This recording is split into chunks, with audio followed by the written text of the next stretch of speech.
complain if the films are too slow, should watch this? You're not gonna answer that. Yeah, it's different films, so I've noticed since your first film, Snipers, that there is a genre element to your work. But in the last few years, you've been doing a lot of genre, horror comedies and a lot of action films. So what's the challenge for you? I think the challenge for me is that I started making more arty films. So when I did the crossover to mainstream, so we are dealing with genre films, which is completely a challenging process for me because basically I start from zero again. What I've learned in making short films, in the theater, they can't be. It's hard to utilize. I mean, they help a bit. So I guess it was entirely a whole learning process for me as a filmmaker. I mean, looking back at all these films, there's still flaws. As even a genre films.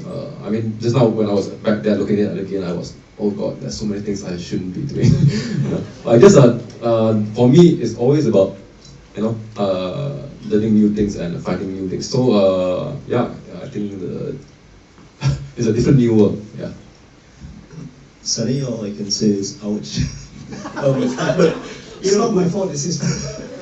Which was the scene that dislocated your back? It wasn't dislocate my back, but my back is shifted. The scene where I fought in the back alley with the bald-head guy, Wai Hong, are you there? Where are you, Wai Hong? That's the guy, he was responsible for that. Yeah, we are actually good friends. So, because there was this part where he was carrying me, slammed me once and slammed me twice. When I was padded with thick pads, but because it's concrete floor, because of the force went down, I went down, bang, and I couldn't move. And actually, director's call cut. And somebody tried to get me up. I said, don't pull me, because I was feeling dazed. And I took a break, 20 minutes. So I thought everything is okay, I still can carry on, but I feel really dizzy. And next day, they insist me to go and see a doctor. And I went to this doctor, and he touched me and said, your back is shifted, huh? And after that, he gave me some treatment. When he come out from the clinic, I told him that my back shifted. So what? He really took out his head and scratched his head. This is such a big expression. Because he's really worried about me. But I said that, I'll go all the way through anyway. Yeah, that was that scene. I need to add in something about that. It's another learning experience for me. I think that night it was entirely was the. I mean, I'm sharing this because I think when you're doing stunts and fightings, with explosive and all, it's very. It was a fault, I think, entirely on my side as a director and also on the stunt and everybody, because we were rushing for time, like usual. We were shooting until like 6 a.m. in the morning, and the sun is coming out, so we try to grab the shot. And in fact, I think I'm sharing it because I was rushing, everybody was rushing, and I've forgotten that shot, I don't need the whole full thing of him slamming on the floor, because I really planned to have a separate shot, and no one kind of like actually remind to let's take it easy. So when guys are fighting, even though in the movie they're all pumped up, all the scene they're like all like full adrenaline rush, So I guess yeah, it was a mistake on the whole team, including my part, because we were rushing, and and I forgot to tell them I do not need the slam to be real, because I'm gonna cut. So yeah, we forgot, and of course I did like shit. Oh yeah, because this is my first action film. I love action films, but I don't believe in you have to get actors or stunt person to get the shot you want. So I mean, that's my principle. So when it happened, it really shocked me. And then in another movie, more serious damage will happen. It's like yeah, it's like as a filmmaker, yeah, it's not a type of. I mean, I love to watch films where people fall and drop, But I think when coming back to making films, I don't require that, because I obviously believe in film, it's acting. It's all about fake. It's about cheating and lying.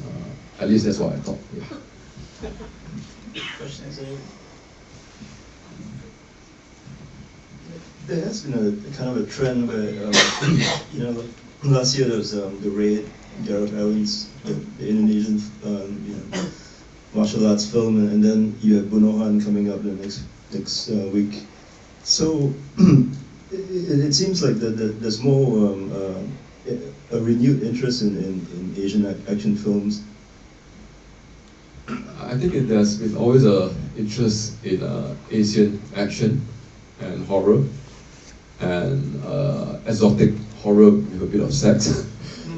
It has been always done because I think 5-6 years ago when I went to the film market, this is one of the reasons why I decided to go mainstream.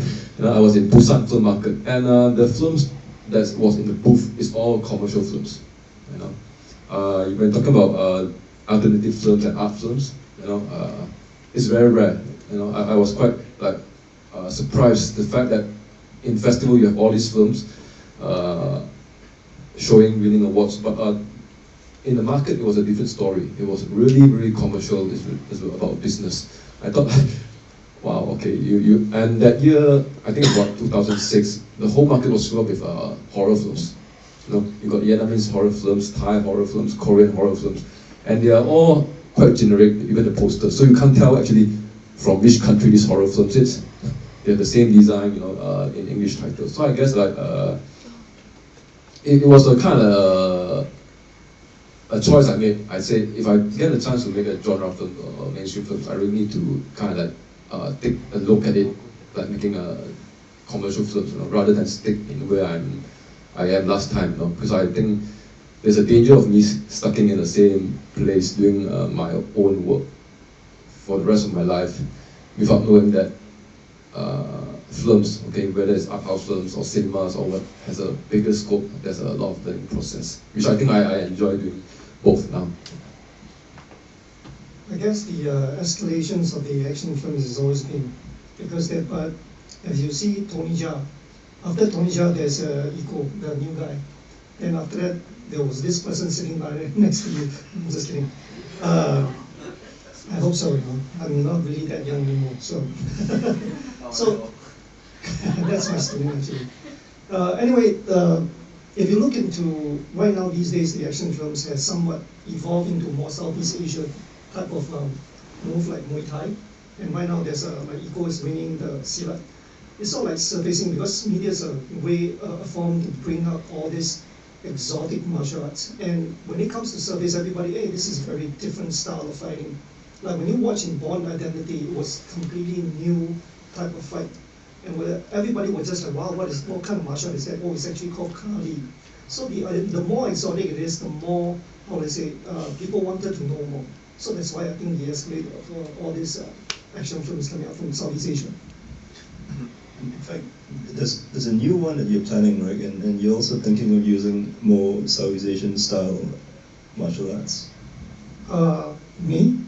I mean, Oh yeah. Both of us, yes. We are actually having a couple of projects together. The next one that we're going to do is on, is it May or April? May, right? May, but I'm actually the choreographer for the whole entire scene. I will not be starring it. So, and also that to bring out the flavor, different kind of ways of defending yourself or breaking bones or something like that. Because what you see down here is totally different. And the next one we're going to do is very different in May. And the other one that we're going to do is a sci-fi fantasy action, which I'm going to bring it somewhat what you just saw, but a little bit more enhanced. Because that I used to work as a bouncer, and we see fights most of the time. And because things are crashing, and people get to feel the impact on screen, because it's so close to you. So I talked to him and said that why not let's use this kind of format to bring up the action level, because I'm going to choreograph the whole picture and so forth and so on. So he agreed with that. He likes that kind of thing because if you see the patterns of the action film these days, somewhat they do it over and over again. You see, there's nothing changes. But when it comes to Korean film, they somewhat slap you in the face. This is raw, but this is good. Why? You know? So for me, I always do research. Once I have any material, I'll give him a call. Or pass the clips to him and see, take a look at this. No, maybe we can do this. Or maybe we can do something more enhanced. I think even action film has to evolve. We cannot stuck in the old system again and again. That's how I felt. Anyone?